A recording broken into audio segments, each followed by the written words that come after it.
Tech and clips.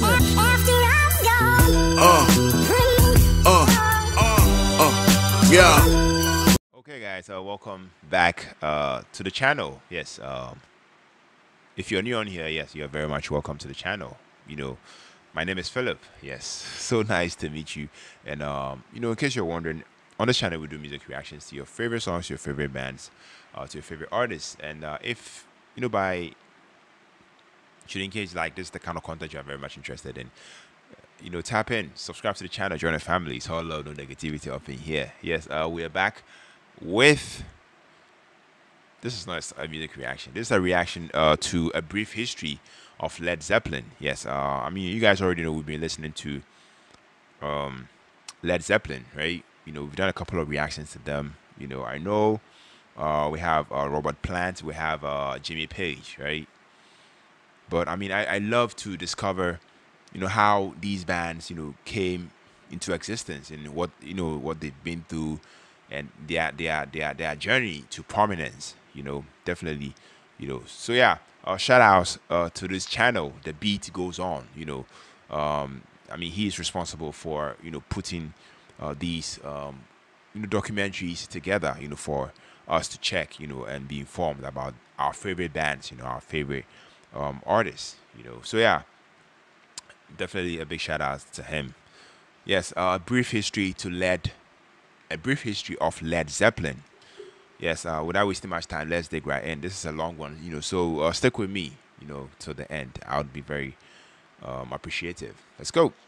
London, July 1968. The band The Yardbirds called it quits, but still was committed to play some shows in Scandinavia, and lead guitarist Jimmy Page and bassist Chris Drea decided to play them anyway, but they, needed a new lead singer and a new drummer. Page's #1 choice for singer was Terry Reid, but he turned down the offer, instead suggesting Robert Plant, who had been the singer for Band of Joy. Band of Joy had broken up a couple months prior. Plant accepted the position and recommended John Bonham, who had been the drummer for Band of Joy, to join the band as well. Page was like, heck yeah, but then Drea dropped out of the band to become a photographer, so they now needed a new bassist. Fortunately for Page, his old friend John Richard Baldwin, better known by his stage name of John Paul Jones, wanted in, and Page gladly welcomed him. He could also play keys, so that was a bonus. The four played together for the first time in a basement below a record store on Gerrard Street in London. For the Scandinavian tour, they decided to change the band name to the, wait for it, The New Yardbirds. The New Yardbirds. They played their first show at Glad's Axe Teen Clubs in Glad's Axe, Denmark on September 7th, 1968. The chemistry between the four was pretty amazing early on. So good that just a few weeks later, they were already recording their first album at Olympic Studios based on some new songs they had been playing live. Apparently, they recorded it in less than 30 hours, and Page paid for the entire session out of his own pocket. However, once Drea found out, he issued a cease and desist letter saying Page wasn't allowed to use the New Yardbirds moniker for the album, only for the tour. That's okay, because Page had a backup name in mind for the band, Lead Balloon. Are you freaking kidding me right now? Okay. After further discussion with the band and their new manager, Peter Grant, that name became arguably one of the best band names ever, Led Zeppelin. Led Zeppelin played their first gig with the new name at the University of Surrey in Battersea on October 25th. Now, Peter Grant, who was quite an intimidating presence and later became known for helping improve pay and conditions for all musicians who often got screwed over by promoters and record companies, got the band a $143,000 advance contract from Atlantic Records in November. That's $1.1 million in today's money, and at the time was the biggest deal of its kind for a brand new band. But don't just give credit to Peter Grant. Give credit also to the British singer Dusty Springfield, a friend of John Paul Jones. In fact, she was so persuasive to Atlantic Records executives about how great Led Zeppelin was that they apparently signed them without without ever seeing them live. Wow. Not only that, Atlantic let the companies band will do have that. full autonomy on almost everything. When they would release albums, when they would go on tour, how their albums would look, how their albums would be promoted, and whether or not they would ever release singles. Spoiler alert, they rarely released singles. Whoa. The band also created their own company, Super Hype, to handle publishing rights. Okay. After touring the That's smart. United Kingdom, their new tour manager, Richard Cole, set up their first North American tour. While on that tour, Atlantic released their self-titled debut album. First released on January 12, 1969, it demonstrated the band's fusion of blues and rock and something else What's that? entirely. A new What is genre. that? Something later just simply referred to as, quote, hard rock. Okay. The iconic artwork featured an image of the burning Hindenburg airship of the Hindenburg disaster, first photographed by Sam Shear on May 6, 1937. Okay. The album was an immediate commercial hit, Whoa. but got poor reviews at first. Rolling Stone magazine, in particular, ripped it. Because of the negative attention Why? from the press at first, the band generally avoided talking to the press again throughout their career. I think music critics didn't know how to respond to it, honestly. Guess you guys aren't ready for that yet.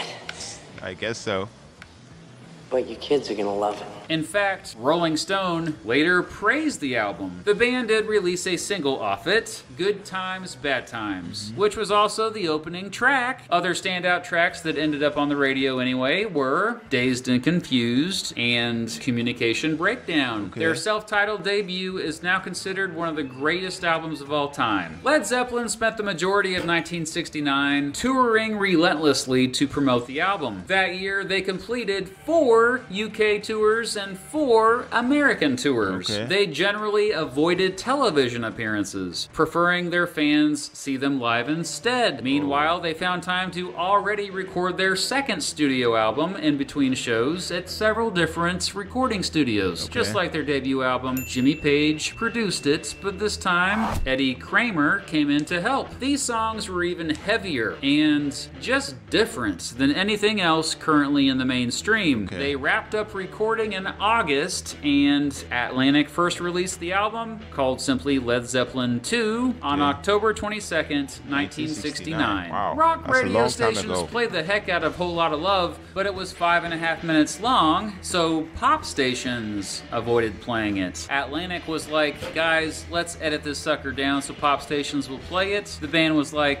nah. But eventually They they refused. gave in, and Atlantic edited it down to 4 minutes, and it became a huge hit after that, reaching number 4 on the Billboard Hot 100 chart, and reaching the top 10 on several other music charts around the world. But yeah, Led Zeppelin 2 was a commercial success, but got mixed reviews by music critics. But your kids are gonna love it. Some later even called it the first popular, quote, heavy metal album. Other standout songs on it included What Is and What Should Never Be, Ramble On, The Lemon Song, and Heartbreaker. Okay. By the beginning of 1970, Led Zeppelin was no longer playing clubs and ballrooms. They were playing in huge auditoriums. Yes, major Some of these early leagues. shows The major lasted leagues. more than 4 hours, and the band rarely played songs the exact same way. Offstage, the band's behavior became crazier and crazier. They were certainly known to party hard, and that old sex, drugs, and rock and roll trope applied to them. Alcohol was the main drug, but the band later on also consumed heroin and cocaine. Whoa. In May and June 1970, Page and Plant took a retreat to write a bunch of new songs at a remote cottage in Wales called, well, I'm not going to even try to pronounce that. Anyway, these songs were more acoustic based, influenced by both folk and Celtic music. Okay. They recorded at various studios throughout the year. Much of these songs ended up on their third studio album, called simply Led Zeppelin 3. Hey, notice a pattern here? First released by Atlantic on October 5th, 1970. Fans were generally extremely excited for its release, but surprised to hear the different direction the band went in. While the biggest hit off of it, Immigrant Song, was definitely hard rock and similar to most of the stuff on the first two albums, most of the rest of Led Zeppelin 3 was much more chill, and critics generally were more welcoming of the change. By the way, the B-side of Immigrant Song, Hey Hey What Can I Do, ended up becoming a pretty big hit later on as well. The band didn't tour as much to promote Led Zeppelin 3 and ended up turning down a lot of big opportunities, retreating once again to,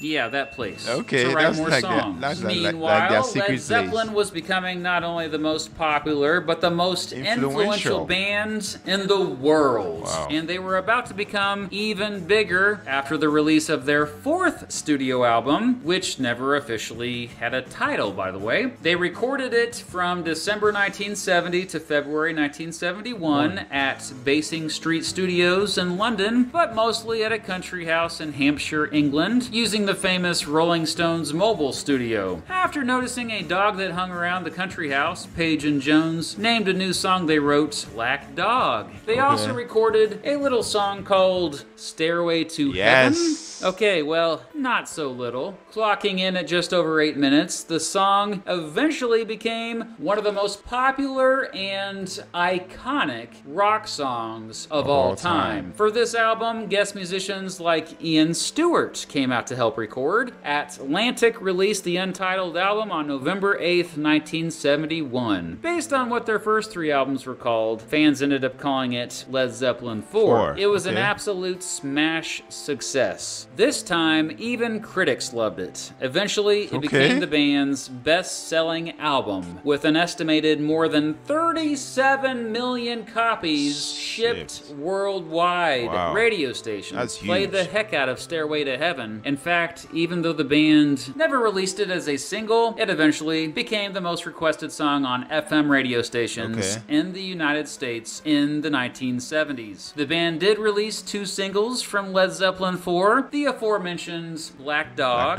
and Rock and Roll. Other notable songs from the album include Misty Mountain Hop and When the Levee Breaks. Well, shoot, that's most of the album. It was basically a greatest hits album, okay? In 1972, the band once again hit the road, now as the biggest band in the world, and playing stadiums and sports arenas. They returned to Japan after touring there the previous year. They also toured Australia and New Zealand for the first time. This was when their tales of rock star excess became infamous, whether they were true or not. You know, tales like John Bonham riding his Harley Davidson down the halls of a fancy hotel. Meanwhile, the band recorded new songs at various studios, including one at Mick Jagger's house that ultimately made up their fifth studio album, Houses of the Holy, released by Atlantic on March 28th, 1973. Although it received mixed reviews from critics, the album was another commercial hit, eventually selling millions and reaching the top of the charts. It featured the hits Over the Hills and Far Away, The Ocean, Dancing Days, and Dire Maker. With Houses of the Holy, the band had continued to experiment and expand their style, even dabbling in funk and reggae influences, for crying out loud. After its release, the band shattered box office records previously held by the Beatles, playing huge tours once again throughout Europe and North America. They played to 56,800 at Tampa Stadium in Tampa, Florida. They played 3 sold-out shows at Madison Square Garden in New York City, and all 3 were filmed for a future motion picture. More on that later. A major bummer during it, though, was right before the final night's performance, more than $1 million,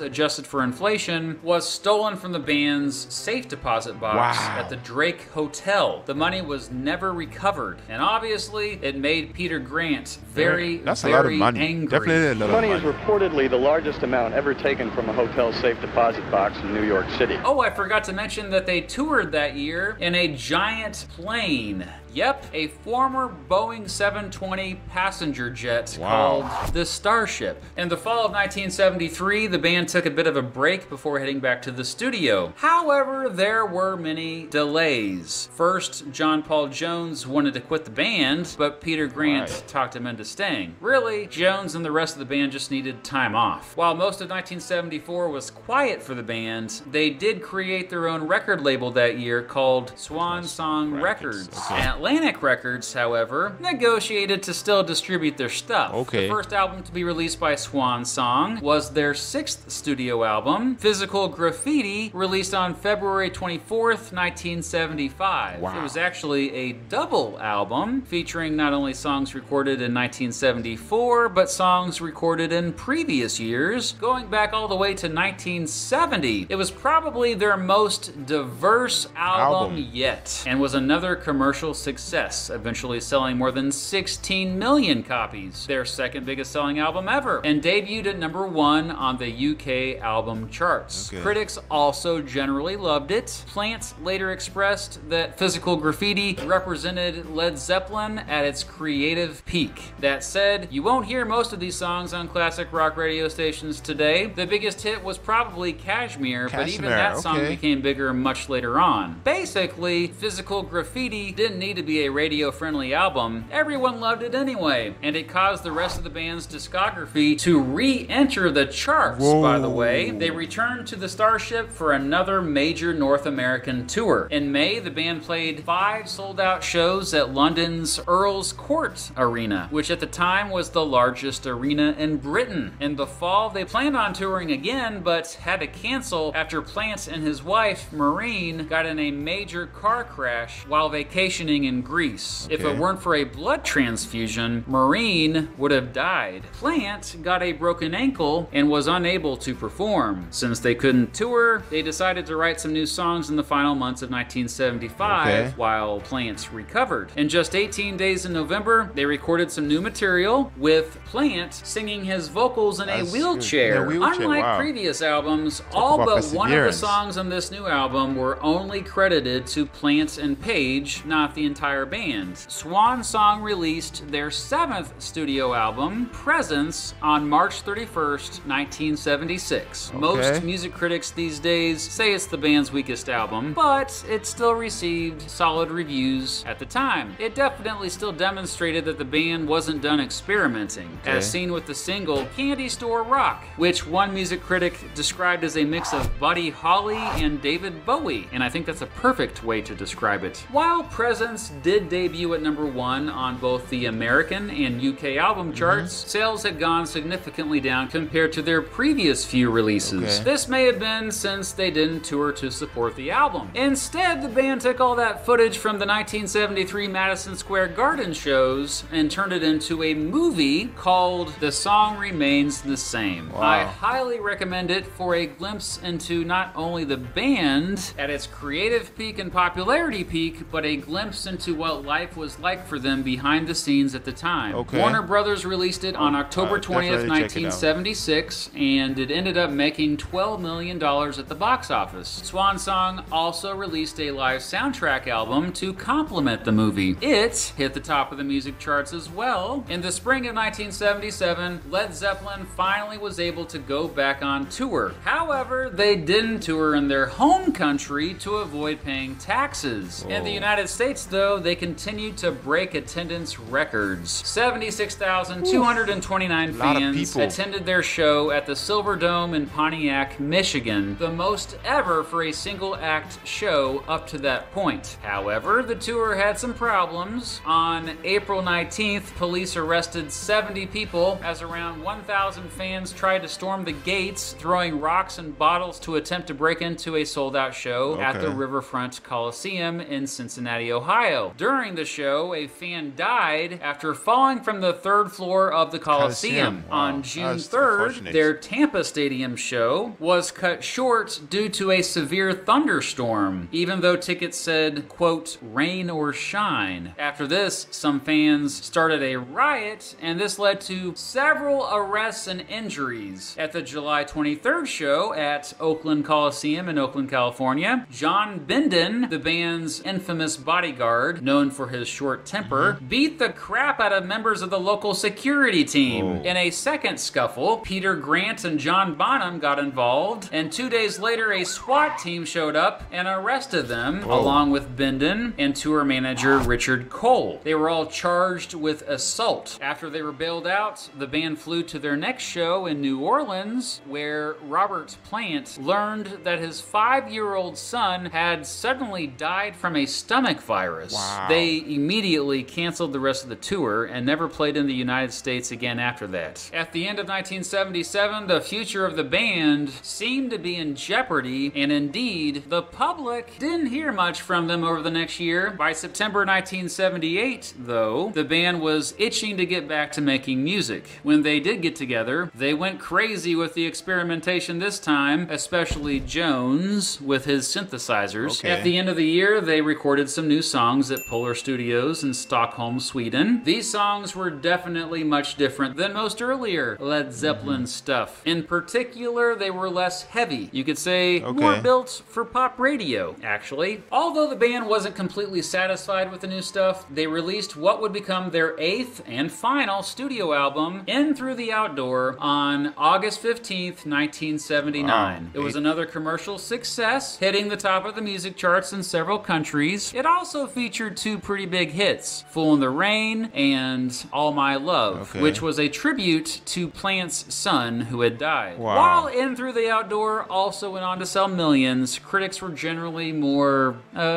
critical of it. Not only that, but many longtime Led Zeppelin fans were disillusioned by the new sound. 1979 also saw the band returning to the stage. They played a total of 4 shows in August. Big ones. They had 104,000 fans in the audience at the first show of the Knebworth Music Festival. Still, by this time, both Jimmy Page and John Bonham had struggled greatly with their addiction to drugs. Page was using too much heroin, and Bonham was drinking too much alcohol. In June 1980, the band once again toured Europe, playing some more low-key shows. The June 27th show in Nuremberg, Germany, came to a halt in the middle of the 3rd song when Bonham passed out on stage and had to be rushed to the hospital. Many assumed excessive drug use was the cause. That would be the band's final tour. They had planned on returning for another tour in North America, but Bonham died on September 25th, 1980, after consuming around 40 shots of vodka while rehearsing with the band at Jimmy Page's house. He had choked on his own vomit after passing out. Page, Plant, and Jones decided the band could not go on without Bonham. They issued a statement in December that said, quote, "We wish it to be known that the loss of our dear friend and the deep sense of undivided harmony felt by ourselves and our manager have led us to decide that we could not continue as we were." It was over. Following the breakup of the band, the surviving members, who are all still alive, went on to have successful solo careers. Jones mostly went back to behind-the-scenes stuff, producing and arranging. Plant went on to record 11 solo albums over the years and has often collaborated with big names. Page also had some solo albums, but also formed a supergroup called The Firm with Paul Rogers from the band Bad Company. On November 19th, 1982, the band released Coda, a compilation album of unreleased tracks from their 12-year career. A lot of the songs on it had been bootlegged already anyway. Over the years, they released an additional 12 compilation albums. They also released 3 additional live albums. As far as reunions, there have only been a few. The 3 surviving members played Live Aid in 1985, the Atlantic Records 40th anniversary concert in 1988, which was the first one that featured John Bonham's son Jason on drums, but he wasn't done yet. They also reunited for their induction into the United States Rock and Roll Hall of Fame on January 12th, 1995. Jason Bonham once again played drums for the occasion. On December 10th, 2007, Jason once again played drums with them as they reunited at the Ahmet Ertegun tribute concert in London. It was simply an incredible performance, and it will likely be the last time we ever see the 3 remaining members of the band perform again. Today, Led Zeppelin is one of the best-selling bands of all time. They've sold as many as 300 million records worldwide. And talk about freaking influence, so many of their contemporaries and bands that came after them kind of just ripped them off. Truly, Few bands were as original as Led Zeppelin. Nearly every song they released was a surprise, in a good way. Not only that, the 4 members of the band are all considered some of the greatest and most influential of all time at their respective instruments. Bonham is often ranked as one of the best drummers ever. Jones is often ranked as one of the best bassists, keyboard players, and even music arrangers ever. Plant is often ranked as one of the best hard rock singers and songwriters ever. And of course, Jimmy Page is often ranked as one of the best guitarists of all time. Maybe the best ever. When I think of Led Zeppelin, the first word that comes to mind is innovation. They refused to follow. They only led. And most other bands were constantly trying to play catch-up with them, especially in their early years. They were to the 1970s what the Beatles were to the 1960s. To put it bluntly, there was a BLZ and an ALZ before Led Zeppelin and after Led Zeppelin. They changed not only the music industry, but music forever. Okay, so yeah, that was you know, a brief history of Led Zeppelin. You know, like I said, you know, we have been reacting and listening to songs, you know, from this band, and I feel like they are very different. You know, their sound is very, very, very different, very unique. You know, I'm not really surprised, you know, that the Beat Goes On actually said that. I mean, a lot of bands, you know, were actually trying to copy them. You know, they didn't really follow trends. You know, they set them. You know, because I mean, personally, the first time I listened to a Led Zeppelin song, I was like, you know, like everybody kept telling me, look, you should check out Led Zeppelin, they're good and stuff like that. You know, and then I listened to my first Led Zeppelin, you know, song, "Stairway to Heaven." You know, it was a live reaction, and honestly, I had mixed feelings about it, you know, because I'm like, okay, they do rock music, you know. Honestly, I didn't really enjoy it, you know, the first time I heard their music, you know. But I mean, you know, as I continue to check out their music, reacting to them, I realized, look, these guys are, you know, in their own league, you know. And like I said, I'm not surprised. You know, a lot of people were trying to, you know, buy them off, you know, copy their music, their style, and whatever, right? You know, I'm not surprised at all. This documentary was definitely insightful. You know, I learned a lot.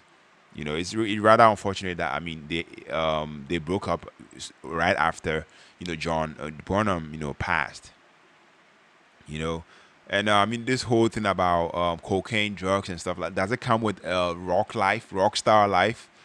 Because I mean, most of these bands, most of them, you know, at some point, you know, we're doing more drugs, more alcohol, and, you know, a whole lot, which is something else, you know. But I mean, the music was definitely good, you know. 8 albums, you know, 300 million copies sold worldwide. You know, I feel like, you know, it's a big deal, and the fact that they are recognized, you know, in their respective field of play, you know, individually, not as a band, but individually, like it's a big deal, you know. Yeah, definitely loved watching this, you know. So shout out to The Beat Goes On. Like I said, you know, he's responsible for, you know, putting these documentaries out for us to, you know, check out and, you know more about our favorite bands, our favorite artists. So yeah, shout out to him. I'll leave a link down the description so you check out this video and then check out his channel also. Yes. So yeah, let me know your thoughts. Let me know what you thought about this documentary. If it was, I mean, the information given was accurate, please let me know that in the comment section. If you feel something was left out, please, you know, go down and then leave that comment down in the comment section. That would be very, very appreciated. Yes. So yeah, on to the next music reaction. Take care, stay safe. Thanks for watching, sticking with me till, you know, I mean, it's a long one, but I mean, you stuck with me. I very much appreciate it for that. Yes, on to the next music reaction. Take care, stay safe. Peace out.